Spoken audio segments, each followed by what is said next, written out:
नमस्कार।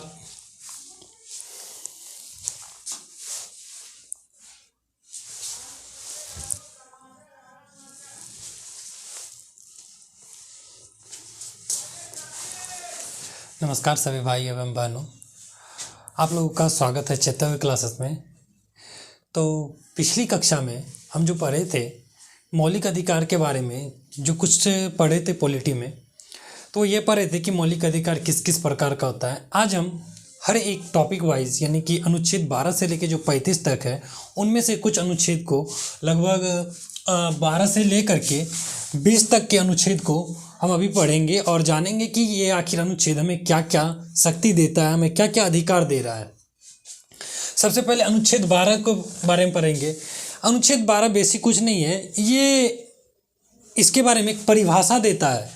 अनुच्छेद 12 कहता है कि किसी भी व्यक्ति के मूल अधिकार, मौलिक अधिकार छीनी नहीं जा सकती। याद रखिएगा, जब ये बात कहता है कि छीनी नहीं जा सकती तो ऐसा नहीं कि छीनी नहीं जा सकती, लेकिन हम देखते हैं कि कुछ नियमों में इसको छीना जा सकता है, बशर्ते 19 और 21 को छोड़ा के। जब देखते हैं कि सरकार 356 का प्रयोग करके क्या बोलते हैं, राष्ट्रपति शासन का प्रयोग करते हैं। जब सरकार राष्ट्रपति शासन लगाते हैं तो वहाँ देखते हैं हम ये लगभग अधिकार हमारा छीन जाता है। एक 19 और 21 अधिकार सिर्फ बना रहता है। तो डेट मीन्स ये क्या होता है, किसी के भी मौलिक अधिकार छीनी नहीं जा सकती। दूसरा, इसमें और एक बात है कि छीनी नहीं जा सकती, लेकिन प्रभाव दबाव बनाया जा सकता है कि राज्य सरकार द्वारा, केंद्र सरकार द्वारा। इसमें यह दबाव बनाया जाएगा कि आप किसी दूसरे, आपका जो अधिकार है किसी दूसरे के लिए हानि ना करें। आपका अधिकार है रास्ते पे चलना, आप चलते चलते किसी को ठोक ना दे। तो इस चीज़ के लिए रोक लगाया गया है। अब ऐसा नहीं कि मेरा अधिकार है कि हम किसी को बोल सकते हैं मार दिए 2 थप्पड़, तो ऐसा भी तो नहीं है, क्योंकि अगर मेरा अधिकार है तो उसका अधिकार यहाँ पे क्या हो जाएगा, हनन हो जाएगा। तो इसलिए ये चीज़ नहीं किया जा सकता। वहीं संविधान का 13 पढ़ते हैं। संविधान ये कहता है, संविधान लागू होने के पहले जो कानून था वो भी बना रहेगा और प्रेजेंट में जो कानून है वो बनेगा। लेकिन जो संविधान लागू होने के पहले का कानून है उसमें ये शर्त रखा गया है कि ये कानून, वर्तमान के कानून को, जो अभी कानून बनाया जा रहा है, इस कानून को कहीं से भी बाधा उत्पन्न ना करे। आपने अभी देखा कि इसी तौर पे 3 तलाक बिल, जो पहले का एक धार्मिक कानून के तौर पे था, मुस्लिम लॉ था, वो प्रेजेंट के कानून को, समानता के बारे को, इसको बाधा कर रहा था ये बार बार। तो इस कारण आर्टिकल 13 का यूज सीधा सीधे इसका प्रयोग करके तो बाधा ना करता हो, लेकिन वो क्या कर रहा था, बाधा कर रहा था। 3 शादियां कर रहा था, तलाक 3 बार बोल देने से ख़त्म हो जाता था। तो इस चीज़ को हटाया गया, जो कि मुस्लिम समुदाय के लिए भी, एक महिलाओं के लिए भी एक अच्छी बात है, जिन्होंने उनका भी, महिलाओं ने भी खूब समर्थन किया। अब आर्टिकल 14 पढ़ते हैं, क्या कहता है। अनुच्छेद 14, कानून के समक्ष समानता का बात किया गया है।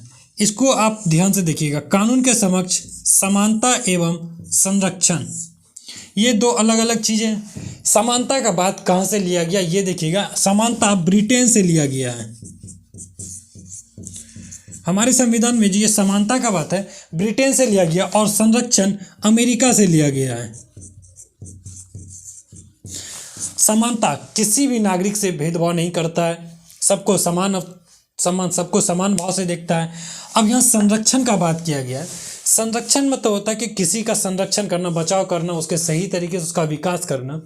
तो संरक्षण किससे कहता है, राज्य के द्वारा। किसका संरक्षण, राज्य के द्वारा नागरिकों के लिए संरक्षण किया जाएगा। अब देखिए, संविधान कहता है भेदभाव नहीं, लेकिन यहाँ भेदभाव हो सकता है। जैसे कि कोई चीज़ सामाजिक, शैक्षणिक तौर पे कोई पिछड़ी है तो उनके लिए हम सामाजिक समानता ला सकते हैं। अब समानता मतलब ये नहीं कि अगर हम किसी को 10 रुपया दे रहे हैं तो सबको 10 रुपया दे। सरकार कहती है समानता उस प्रकार से करेंगे। फॉर द एग्जाम्पल, मान के चलिए कोई आदमी इतना बड़ा है, यहाँ एक दीवार है, ठीक है, ये मान के चलिए दीवार है। एक आदमी इतना लंबा है कि वो आराम से इस दीवार के उस साइड देख सकता है, लेकिन कोई एक आदमी ऐसा है जो इस दीवार का यहाँ तक ही पहुँच पा रहा है और ये देख नहीं पाता है। तो अब इसके लिए सरकार क्या बोली है, सरकार का कहना है कि हम समानता करेंगे। अब डेट मीन्स मान के चलिए इसको एक टूल दे देंगे, एक टूल दे दिए, एक लंबा सा टूल बना दिए और इस पे इसको खड़ा करके इसके बराबर ला दिए। तो देखिए यहाँ पे भेदभाव हुआ, क्यों नहीं हुआ? हम इसको टूल दिया और इसको टूल नहीं दे रहे हैं। अगर इसको देते हैं तो ये और ऊंचा हो जाएगा, फिर समान कहाँ रहेगा? लेकिन अभी देखिए, अब ये समान पे पहुंच गया, अब ये भी उतना स्थिति से देख सकता है। तो डेट मीन्स समानता का मतलब है कि उस तरीके का समानता जिससे कि किसी दूसरे, समानता मतलब समानता में हम भेदभाव कर सकते हैं, लेकिन किस अर्थ पे कर सकते हैं वो आप देखें, सामाजिक और आर्थिक स्थिति में भेदभाव कर सकते हैं। ना कि जो अमीर है उसको और अमीर बनाया था, जो अमीर है वो ठीक है आप करो, लेकिन जो गरीब है हम इसको ऊपर करेंगे और आपके बराबर लाएंगे। अब इसमें आप ये नहीं कर सकते हो कि आप हमारे लिए नहीं करते, जैसे कि कई मामले में आरक्षण भी दिया जाता है, तो क्योंकि वो कई तबकों से कई सालों से बहुत पिछड़े रहे हैं, शैक्षणिक व्यवस्था, सामाजिक व्यवस्था उनका बहुत ही दयनीय है, इसलिए उन्हें सरकार पुल करती है, थोड़ा सहारा देती है ताकि वो ऊपर उठ सके। और यहाँ पे 15 के बारे में देखते हैं, 15 क्या कहता है। इसमें कोई भी राज्य 5 प्रकार से भेदभाव नहीं कर सकता है। कौन कौन सा? धर्म, जाति, वंश, लिंग और जन्म स्थान। देखिए, धर्म, जाति, वंश, लिंग, जन्म स्थान। किस धर्म का वो मायने नहीं रखता, किस जाति का है, कौन सा वंश है, लिंग कौन सा है, स्त्री है पुरुष है, जन्म स्थान क्या है, इसके आधार पर भेदभाव नहीं कर सकते। इसके आधार पर भेदभाव में अंतर नहीं किया जा सकता है। आर्टिकल 15 का ये तो राज्य करेगी, ये राज्य के लिए परिवर्तनीय है, राज्य नहीं करेगी ऐसा। अब कोई तो व्यक्ति का भी अधिकार होगा, सेम यही बात, व्यक्ति भी भेदभाव नहीं करेगी, कोई व्यक्ति भेदभाव नहीं करेगा। 15(1) के अनुसार कहता है कि कोई व्यक्ति इस तरीके का भेदभाव नहीं कर सकता। राज्य नहीं करेगी नॉर्मल 15 के अंदर, लेकिन 15(1) कहता है कि कोई व्यक्ति भी किसी से भी जाति, धर्म, लिंग, वंश इसके आधार पर भेदभाव नहीं करेगी। इसी में 15(3) आता है, 15(4) आता है, इसके बारे में हम थोड़ा डिटेल से पढ़ेंगे। अभी इसको आगे बढ़ते हैं। 16 देखते हैं, सभी के लिए समान अवसर। यहाँ देखिए, समान अवसर, इक्वल अपॉर्चुनिटी, या फिर इसी को कहते हैं लोक नियोजन में समानता। लोक नियोजन किया जाएगा, कहता है कि आरक्षण दिया जाएगा सभी के लिए समान। ये जो अभी हम यहाँ बताए थे टूल वाला बात, वो यहीं पे लागू होता है सही मायने में। कहता है कि जो बहुत ही पिछड़ा है, किस आधार पे? जाति के आधार पे, लिंग के आधार पे, स्थान के आधार पे। जैसे कोई जाति, अभी हम देखते हैं कि SC ST, other backward caste, ये सब जो है इसको सरकार पुल करने के लिए कुछ छूट देती है, तो इसको जाति के आधार पे छूट दिया जा रहा है। महिलाओं को देखते हैं कि उनको पढ़ाई में कई जगह पे फीस नहीं लगता है, पढ़ाई में इतने परसेंटेज पे कुछ परसेंटेज छूट दिया जाता है, तो आरक्षण इसके आधार पे भी दिया जाता है, लिंग के आधार पे। अब स्थान के आधार पे देखते हैं, कई जनजाति लोग जो जंगलों में निवास करते हैं, शिक्षा का कोई व्यवस्था नहीं है वहाँ पे, तो उसके जन्म स्थान के आधार पे भी उसको छूट दिया जाता है, तो ये भी एक अच्छी बात है। लेकिन अब देखते हैं 103वां संविधान संशोधन द्वारा, पहले क्या था, सामाजिक और शैक्षणिक तौर पे जो सामाजिक और शैक्षणिक तौर पे जो पिछड़ा वर्ग है उसी को सरकार क्या देती थी, आरक्षण देती थी। लेकिन आरक्षण को 103वां संविधान संशोधन द्वारा जनरल कास्ट, जो आर्थिक स्थिति से पिछड़ापन है, उसे EBC 103वां संविधान संशोधन द्वारा उसे भी 10% का छूट दिया गया। अब अस्पृश्यता का बात करते हैं। अस्पृश्यता में क्या आता है कि छुआछूत की भावना को खत्म करना। पहले देखा गया, जब संविधान निर्माता ने बना रहे थे डॉक्टर भीमराव अंबेडकर, इतने बड़े पढ़े लिखे विद्वान आदमी, इनके साथ भी भेदभाव हुआ, तो इन्होंने इस चीज़ को बहुत ही अच्छे से समझा और इस आर्टिकल 17 को लाया और इसे बहुत कारगर तरीके से लागू किया जाता है। किसी से भी हम छुआछूत की भावना को नहीं कर सकते, इसे खत्म करने की बात कही जाती है। वहीं आर्टिकल 18 देखते हैं, इसमें उपाधियों का अंत के बारे में बात कहा गया है। अब उपाधियों का अंत कैसे, कि कोई भी आदमी महाराजा, अपने सरनेम में महाराजा यूज करना, महाराजा दिग्विजय सिंह इस प्रकार के नहीं लगा सकते। नाइटहुड दिस डेट नहीं लगा सकती। सरकार के द्वारा प्राप्त कोई उपाधि, किसी को अर्जुन अवार्ड मिला तो ये नहीं लगा सकता श्री अर्जुन अवार्ड प्राप्त करता, ये दिस नाम, जैसे मेरा नाम है सुमित तो नहीं लगा सकते हैं। लेकिन इसमें भी एक बात है, शिक्षा का जो टाइटल है, शैक्षणिक योग्यता, शैक्षणिक टाइटल को यूज कर सकते हैं।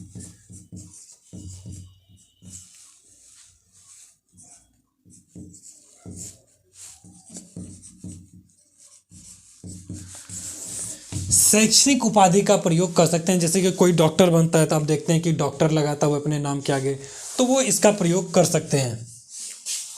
अनुच्छेद 19 देखते हैं। अनुच्छेद 19 में कई सारे क्लॉज हैं। अनुच्छेद 19 में कई सारे क्लॉज है। 15 में क्लॉज है, 14 में क्लॉज है, 2 क्लॉज देखते हैं, 14 में नहीं है शायद, 15 में 3-4 क्लॉज हैं, 16 में भी कई सारे क्लॉज है। तो इसको भी एक अच्छे तरीके से हम अभी बताएंगे, अभी तो नहीं, अगला क्लास जब लेंगे उसमें बताएंगे।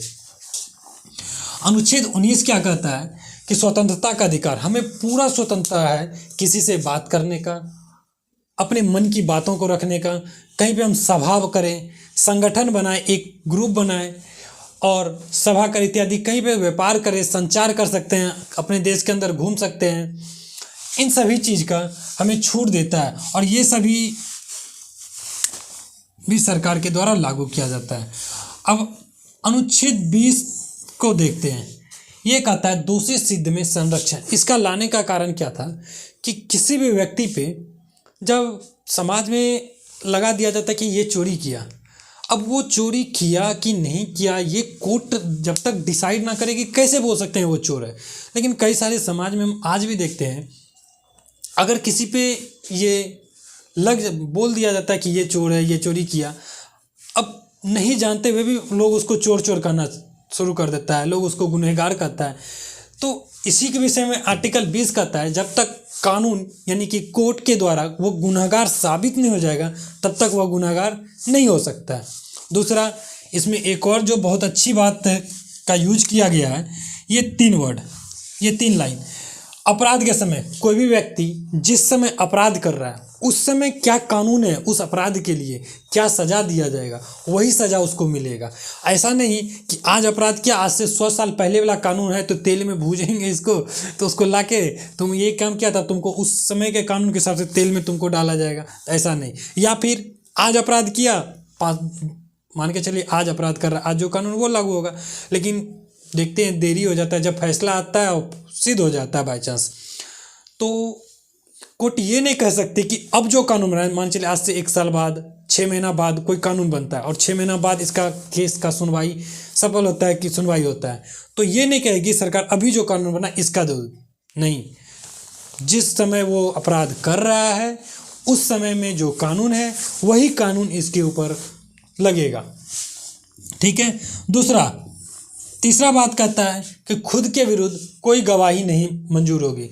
देखते हैं आप, पुलिस ले जाता है, पुलिस रिकॉर्डिंग करता है, कैमरा लगा के बोलता है बोलो तुम गुनहगार क्या कि नहीं करेगा तुमको बहुत मारेंगे, फिल्म सब में भी दिखाता है, बहुत मारता है पुलिस, वो नहीं करता है। आप लोग ऐसा कभी भी अगर ऐसा कभी आए मुसीबत तो आप लोग गुनहगार साबित कर बोल दीजिए हाँ किए हैं, आप बशर्ते उस समय मार तो नहीं खाएंगे।